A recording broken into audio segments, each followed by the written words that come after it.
the four-stroke ruff, okay, or the single-stroke four, if you like. I mean, very much the same thing. The only real difference is that in the four-stroke ruff, the first three notes should really be considered grace notes, and then you've got to try and snap that last one out. But the basic principle is the same. As we're trying to just use the bounce with both hands the same. Okay, both hands just bouncing. So just try that to start with.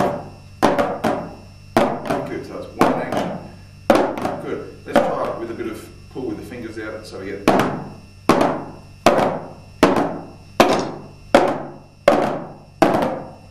Good. Now we're going to speed this up. Use a bit of lift from your arms.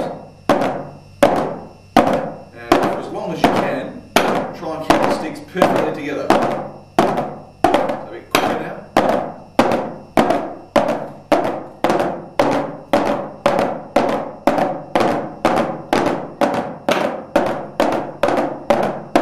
So you're sort of starting to tense up there and try and play from the wrist. So it's always just one motion, but with the fingers.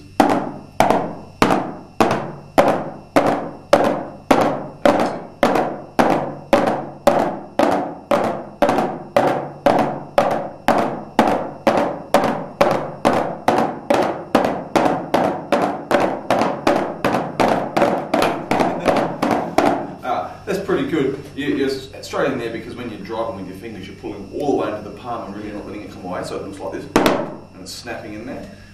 If you can do that and let the fingers come away again straight away, then you can sort of go again quickly, as opposed to snap, unlock the muscles, lift, go again, you know. Now, same action though, this time, sort of like that little mix and wave sort of feel, just try and get one hand ever so slightly before the other. So it's like the same action, but almost in a flam sort of feel. So let's try that. Almost. What can sometimes help is if you try both hands together a couple of times, and then what you try and do is not really alter the feel. So get the feel of what your fingers are doing, and try and retain that same exact muscular feel of what your hands are doing, but just slightly apart. That's it. Good. You're getting some. Alright. Of course, the four-stroke ruff is a bit tricky, because you've got to sort of start down here, so it becomes this almost more of a sort of rule. And then that last one is exactly what you were doing before, snap with the fingers. So it's like sort of very hard to do purely from the fingers, so you sort of have to try and pull the it's sort of a cheat, but pull the wrist up, you know. The real trick is starting low. If you can keep it sort of light in the fingers and sort of, you know, without sort of holding onto the back of the stick too much, then you can still get that last one without tensing up. So you save that any tension till the last bit. Good.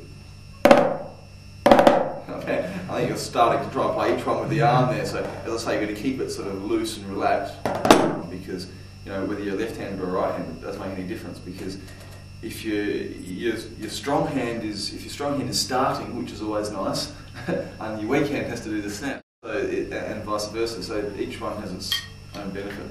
Anyway, let's